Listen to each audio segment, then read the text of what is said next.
Kusan Sunim.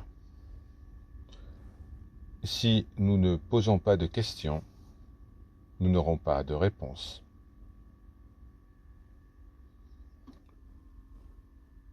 Depuis la nuit des temps, vous avez vécu en pensant que le corps était le soi. Vous avez consacré tout votre temps à essayer de nourrir, à essayer de prendre soin, à essayer de protéger ce corps. Ce faisant, vous avez complètement négligé le soi et vous n'avez uniquement perçu que le corps. Mais le corps, c'est un cadavre potentiel. Pendant des milliers d'années, vous avez seulement pensé à protéger quelque chose qui va mourir. Dans ce processus, énormément d'attachement a été généré. Vous vous attachez aux bonnes choses et vous rejetez les mauvaises choses. Cela n'est pas la pensée juste. Si vous continuez de cette manière, la pensée erronée deviendra de plus en plus forte et apparaîtra être votre nature. Vous confondez le soi avec le mental. Aujourd'hui, les gens disent, mais ce qui ressent, c'est bien le soi, non? Mais voir, ressentir, c'est juste le mental qui réagit aux circonstances. Cela est une pensée erronée. Laissez-moi expliquer. Prenons l'exemple de l'eau. Lorsque la surface de l'eau est parfaitement tranquille et immobile, la lune brille sur elle. Elle se reflète parfaitement dans tous ses détails. Mais si l'eau est troublée par certaines conditions, par exemple une brise, alors de petites vaguelettes vont se former. La lune ne pourra donc plus être vue telle qu'elle est. Son reflet sera déformé par les vaguelettes. Est-ce que vous considéreriez alors que ce que vous voyez est la vérité? Non, bien sûr. Ce ne serait qu'un reflet troublé de celle-ci. Les Confucéens, les érudits, disent que les personnes peuvent être bonnes ou mauvaises par nature, ce qui signifie que fondamentalement, elles sont ceci ou cela. Elles pensent que ce sont là des paroles de vérité, d'une grande doctrine. Mais ce n'est pas vrai. Pourquoi? Parce que, en fonction des circonstances, si des bonnes conditions prévalent, un esprit négatif peut quand même émerger. Une bonne nature ou une mauvaise nature n'est pas déterminée par les conditions. Les pensées et les concepts qui jaillissent en fonction des circonstances sont toutes des formes de pensée erronées. Que ce soit un bon mental ou un mauvais mental, tout cela n'est qu'illusion. Mais avant que le bon ou le mauvais ne surgisse, qu'y a-t-il? Un jour, j'étais aux États-Unis, à l'école de théologie de Claremont. Là-bas, un professeur me posa la question. Qu'est-ce qui voit et qu'est-ce qui entend? Ce n'est pas le soi? Je répondis, vous pouvez l'appeler le soi, mais ce n'est pas vrai. Cela est une illusion. Qu'est-ce que le soi avant de pouvoir entendre? ou voir?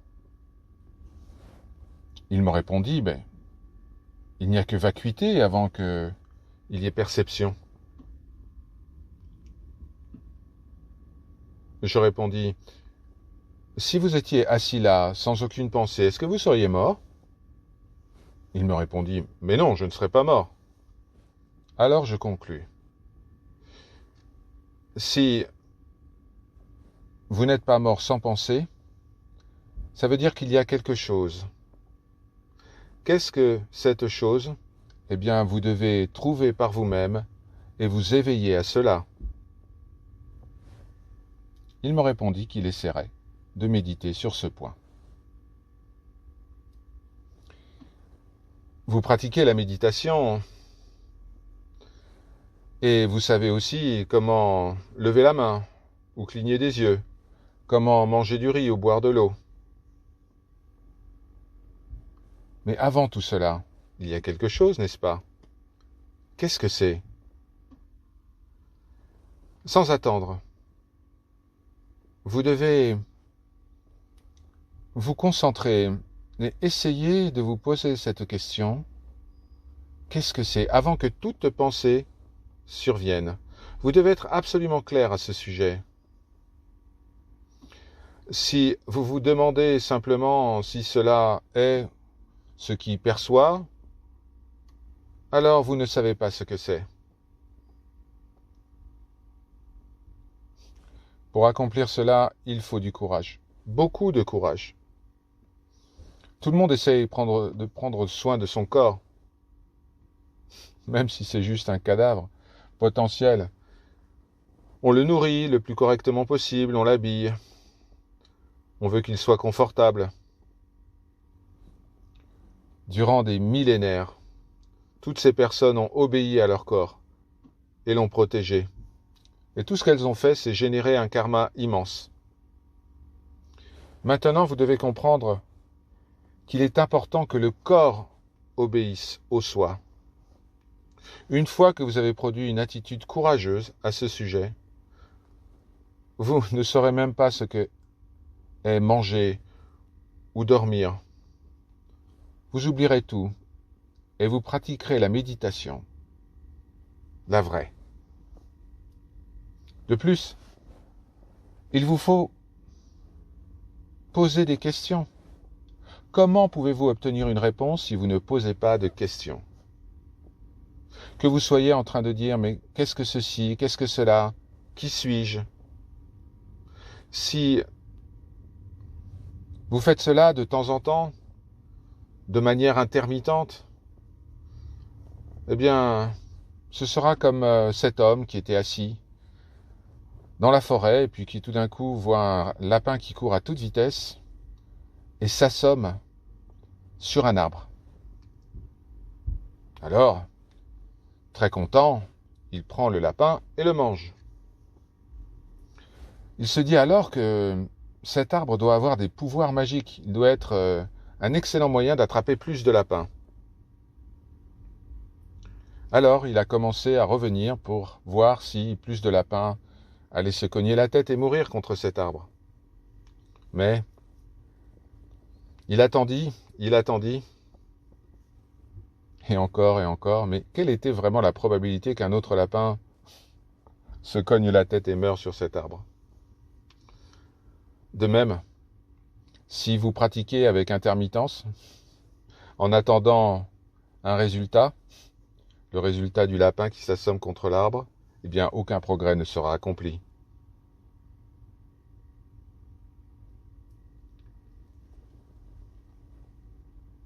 Il y a quelque temps de cela, j'ai eu l'expérience suivante.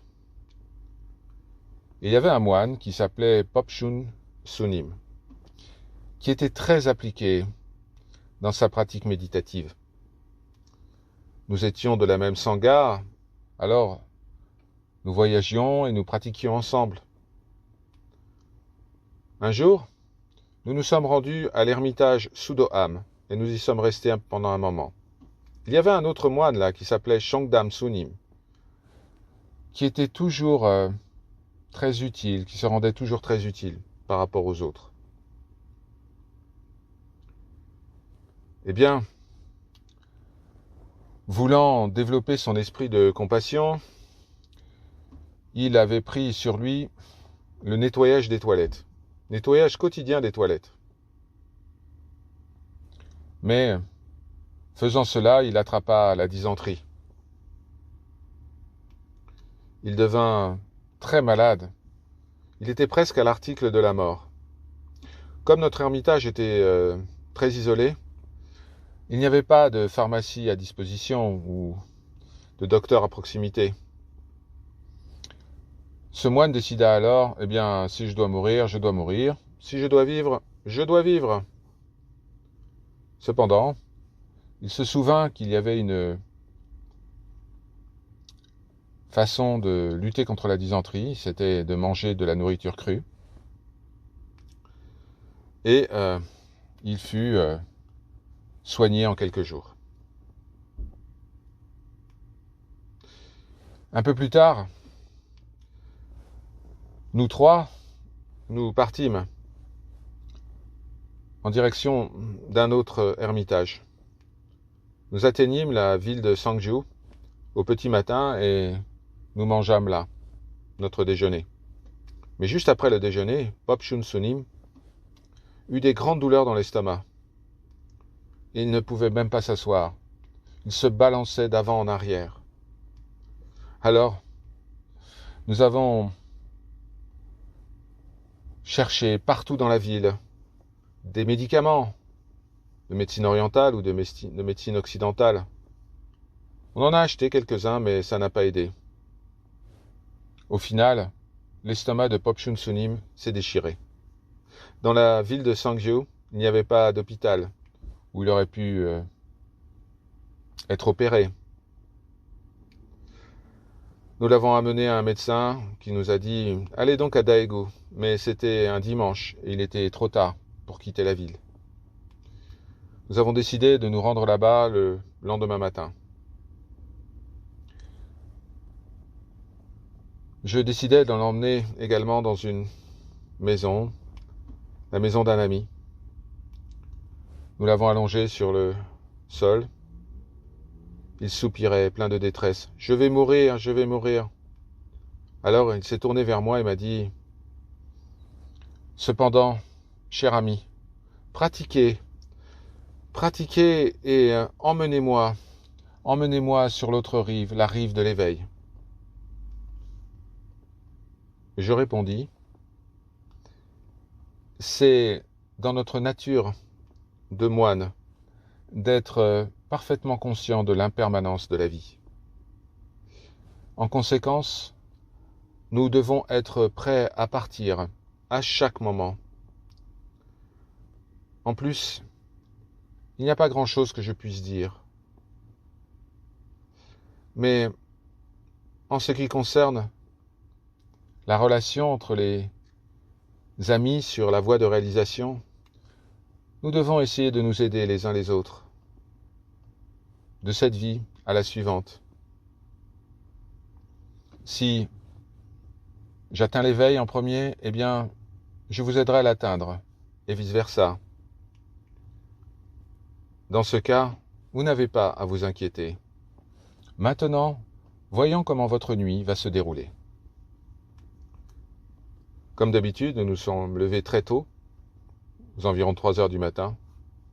Chongdam Sunim est venu dans la chambre et a vu que le visage de Popchun était noir. Popchun demanda « Mais pourquoi la chambre est si noire, si sombre ?» En fait, sa vue était en train de défaillir. Son estomac était si douloureux qu'il ne pouvait même pas poser la main dessus. À 6 heures du matin, il mourut. Rien n'avait pu être fait. Rien ne pouvait être fait. Nous avions essayé différents médicaments. Un spécialiste était venu le voir. Il avait dit que son estomac était percé et que le lendemain, entre 6 heures et 9 heures, serait le moment le plus critique. Ce médecin savait de quoi il parlait. Juste après, nous avons réalisé les rites funéraires et la crémation. En réalité, nous ne savons pas à quel moment nous allons mourir. Lorsque nous sommes en bonne santé, on s'imagine qu'on va vivre pendant 100 ans. Croire cela, c'est se tromper soi-même. Après la crémation, Shongdam, Sunim et moi, nous avons répandu les cendres de Popchun. J'ai suggéré à Shongdam de revenir avec moi à notre ermitage, à Sudoam. Mais il avait décidé de se rendre dans un autre ermitage. Alors je suis revenu tout seul à Sudoam, avec la ferme résolution de pratiquer de manière diligente pendant 49 jours. En me disant peut-être que je m'éveillerai et ainsi je serai capable d'emmener Popchum Sunim sur la rive de l'éveil. Au début de cette histoire, nous étions 3 compagnons. Nous voyagions ensemble, nous étions tout le temps ensemble. Un est mort, l'autre est allé dans un temple différent. Qu'est-ce que j'ai ressenti à ce moment-là? J'ai ressenti l'impermanence, profondément. De dire que ce corps est en vie, cela ne signifie pas grand-chose. Est-ce que vous réalisez que ce corps dépend de chaque instant? En 1 minute, nous inspirons et nous expirons environ 18 fois. Le temps d'un cycle, inspiration-expiration, c'est 3 secondes et demie. 3 secondes et demie, 3 secondes et demie, 3 secondes et demie. En 1 heure, nous inspirons et nous expirons 1020 fois. Alors on peut dire que durant une seule heure, la vie d'une personne commence et s'arrête 1020 fois.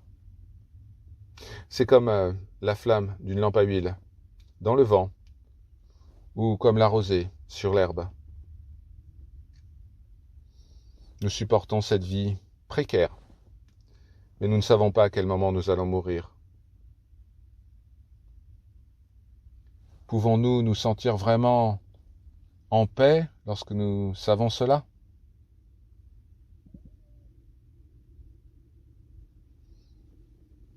Alors, je vous en prie, mes amis, éveillez-vous avant de mourir. Par leur grâce, Om Shanti, Shanti, Shanti.